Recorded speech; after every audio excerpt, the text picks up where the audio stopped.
There was an incident that happened in court. My son was supposed to have come to court. They said my son should come to court. And the day I was supposed to bring my son, he was aware. We were both in court. And they said, you know what? This court has been adjourned. In the next 2 weeks, we need you to come to court with your son. His father was sitting down here. I was sitting down there with my own lawyers. Next 2 weeks, I came to court with my son. Dressed him all up. Proud that he was going to come and see his father. At least his father would see him after such a long time. Churchill did not show up in court for that day. Even the judges asked the lawyers, the man who is here saying he loves his son did not show up on the one day, the one and only day that your son was supposed to be present in court, because they wanted to see how he was faring, how he lose, if it was they wanted to know how I've been taking care of my child. This man did not show up, and he had not seen his child for months before then. This man came to court. I'm sure it's look at the court paper. He came to court, and his lawyers asked the judge to ask me that I was going to be the one to foot his bills to court. After marrying you with my money when I am not an Indian woman, after feeding you, after clothing you, after making you a man, making you who you are, putting you in the public eyes, after everything that I did, you still want to come back and eat my money because you want me to pay for you to come to court. That I should pay his transportation fare. His lawyers were asking for transport. They said I should pay a sum of 250,000 so he'll be able to make it to court. To see his son and to come to court to show for your son to be there. He asked for transportation money. Festus Kiyamo was my lawyer. You can look. I'm calling heavyweight names. I'm not. All this. These are not child's play. These are heavyweights. Every bank account. Every banks don't lie. Hospitals won't lie. Court order won't lie. I would go to jail if this is duplicated. If this is forged. I know what it is. I will go to jail if I forge this. Everything is here. The court, you see this, they said, and he also said that he was the one that took me to court. Now, they say, Tonto Dikeh, plaintiff, applicant. What does that mean? I was the one who took him to court. I was suing him to court because he does not pay child support, because he had a document of my son I needed back, because he was not paying school fees. Nothing. That's why I took him to court. And it's the first line. Read it. They say, an order granting the custody of their child, King Andre Omodayo Aigo, born on the 17th day of February 2016 to the plaintiff. Please, who is the plaintiff? Tonto Dikeh is the plaintiff. My son, I was awarded custody of my son. This man, if you go through these documents, this man he was given very strict supervision. Very strict supervised visitation for my son. The only time this man can see or be close to my child is when and if I put someone on ground that I can trust. So if there is nobody that I can trust, this man would not go close to my child. Because as the matter is, I cannot trust my nannies, because my nannies do not know what is going on. My nannies will not be able to look at what to look at or look for, because it can just be a thread this man will pull and put on my son's hair. It might even be a finger to put in my son's mouth. It might be anything just to jeopardize my happiness with my son. He would do it. And that is why when I presented, the court does not admit diabolism. But the strength of the accusation I brought as diabolic, of his diabolic this thing, was so strong that the court had to put that order. Before you see your son, your wife must give you somebody. In fact, your son must be brought to you by somebody that she can only trust. I've never found that person. Now, talking about that, this man said that he does things for my son. Between when I was his wife to when I left him. These are the only things Olakule Churchill ever bought for his son. This is a nightgown. It's a pyjama shirt. It's a similar one. This is it. This is the top. 2 trousers, 1 top. This pendant. Look at it. And this. These are the only thing a 37-year-old man have bought for his child from birth to date. And Olakule Churchill, I'm putting it to you. If you have any other receipts of anything that you say that you've bought for your son, bring it out. And you better be sure that those things are with me. You better be sure that those things are with your son. Because he lied that he bought my son a car when I left him, just to show people that, oh, I get money. You said you bought your son a car. What was that car again? I think it was I can't remember, but it was GLC, something like GMC. Yes, the GMC. You say you bought your son a GMC. There's no GMC anywhere. You bought you use your fraud money to buy cars so you can ship your money into Nigeria, sell the car, and you got your money. You say you bought my son a car. Well, I live with my son. I see my son every day of his life.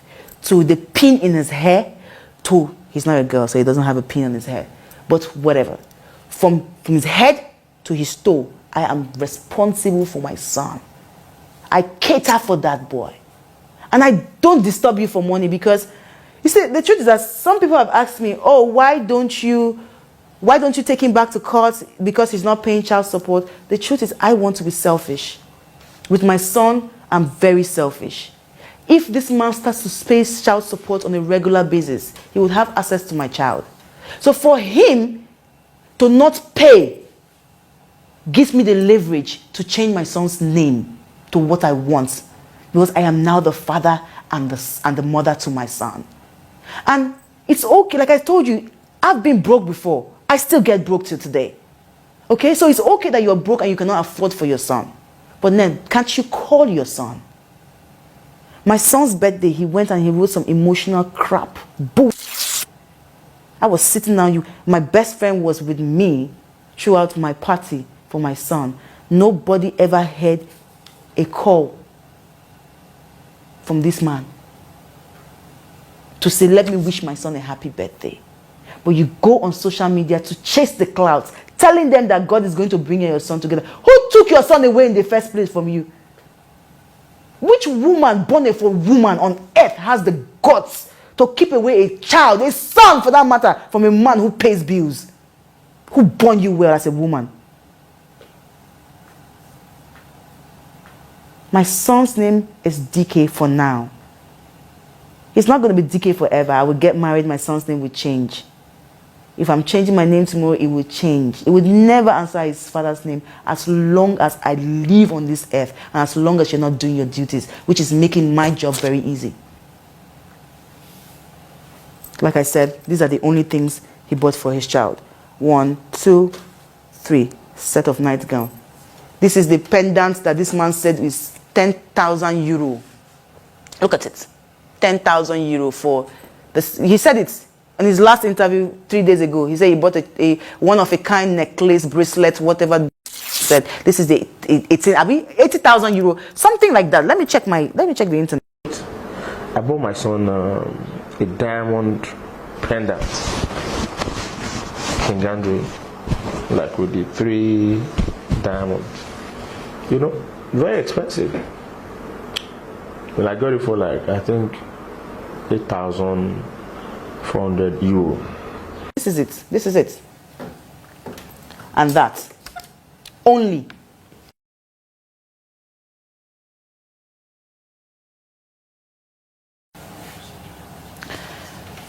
Well, the truth is,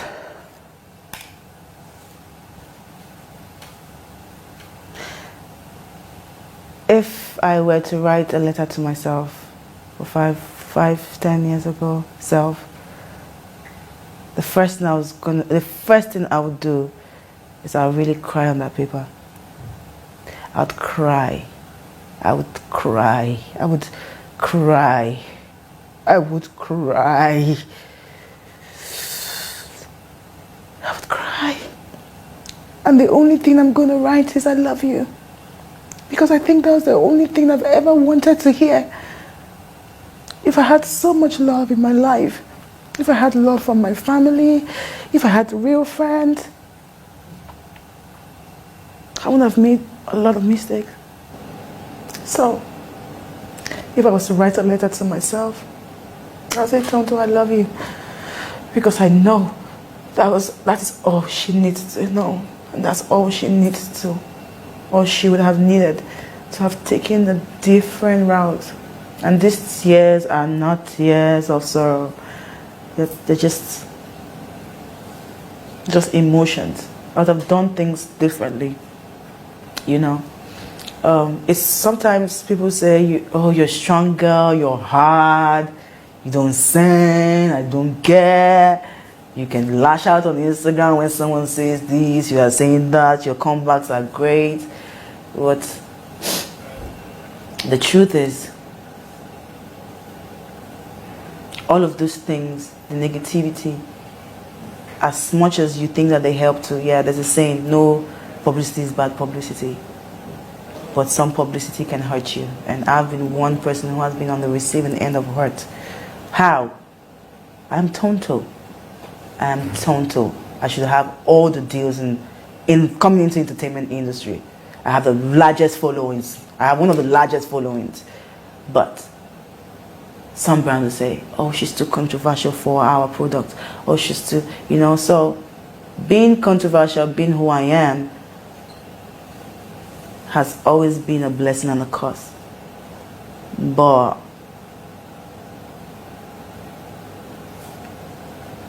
I've pushed out. Always have. Always have. Recently I got 3 big deals, massive deals. One from, okay, I'm not going to call names, but 3 massive deals. And I see myself getting all I've ever wanted gradually. It might take time, but I'll get there. But you see, the truth is, what you say, what you don't say, all of it can hurt you, positively or negatively. And I've been hurt a lot by myself, by my actions, by things I have done. And I used to say in the past that I always gave people a reason to talk.